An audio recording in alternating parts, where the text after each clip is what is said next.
Welcome back. You're listening to the Cindy Laverty Show on CRN Digital Talk Radio. Thanks for staying with me.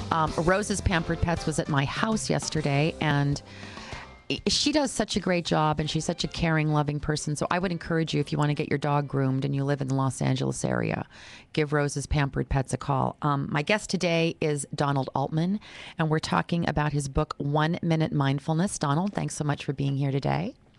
Oh, great. Loving it. I have a caller on the phone. Jim is calling in from Glendale. Hey, Jim, how you doing? Very good. Thank you for taking the call. Thank you, Cindy. And Donald, I've read the book, and it's an excellent book. Oh, you have? Yeah. And I got to tell you, I do have a question. First of all, the Facebook page you're doing, I think, is a great idea. And I urge everybody to go to Facebook and be part of it all. Oh, thank you. We're going to get this movement started across this country. Well, that's good. I've got a question, Donald. Unless I'm mistaken, you're a former Buddhist monk, is that right? Yes.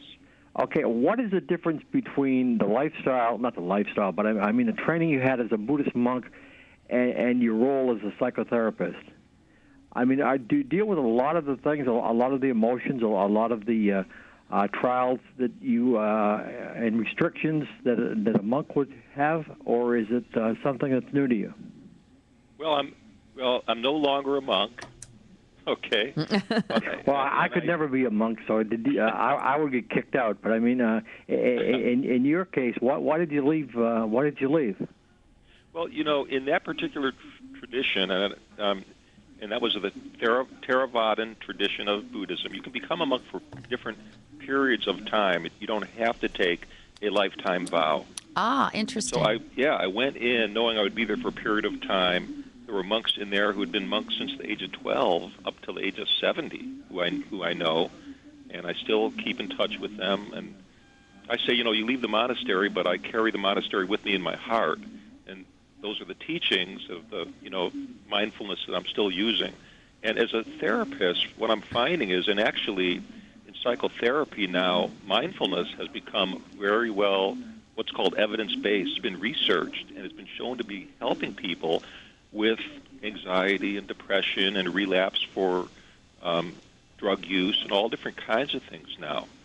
So the nice thing is I'm able to bring in practices even as a clinical intervention into my work. That's great. That's great. Jim, thanks so much for calling. Okay, thank you, and good book. Thank you very much, Cindy. Bye-bye. Have a good weekend. Bye-bye, you too.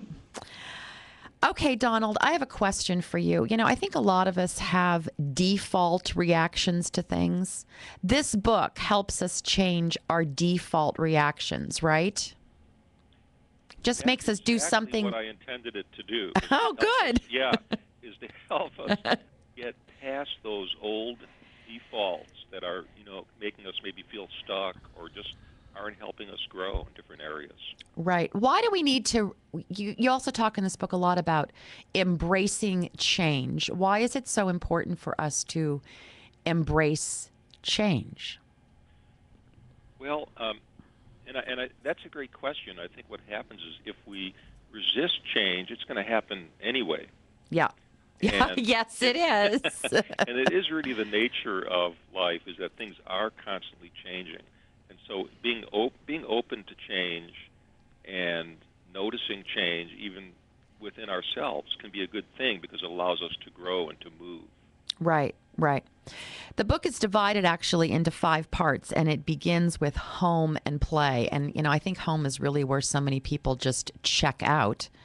So one of my most special parts of the home environment was where you talk about the ritual of saying goodbye.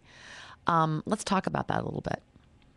Okay. The ritual of saying goodbye, I think, is really important because we often underestimate the importance of what does it mean when I say goodbye to someone. When I work with couples often, Cindy, I'll ask them, I say, what is one little thing you would like your partner to do this week? And invariably, it's something like, I want them to get up and give me a hug and wish me to have a good day when I go off into the world. Little moments of care. Little moments of care. That's a great way of saying it. Little moments of, because when we separate with another person, what's happening is, there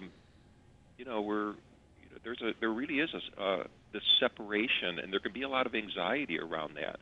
And to know that somebody is there for you, it can give you a great feeling of safety, sense of security, knowing that, here you've got that kind of that lifeline, that connection. And that's what that goodbye means for a lot of people. Well, and I think we have to be cognizant of the fact that, think of the people who something bad happens after someone's left the home and they never said goodbye.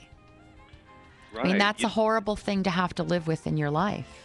Exactly. You never really know. I don't want to take a break, Paul. He's flailing that thing in my face. All right, I got to take a quick break.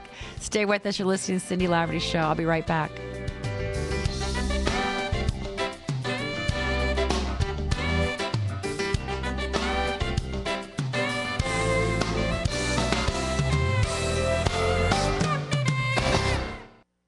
Hi, I'm Dr. Carol Scott.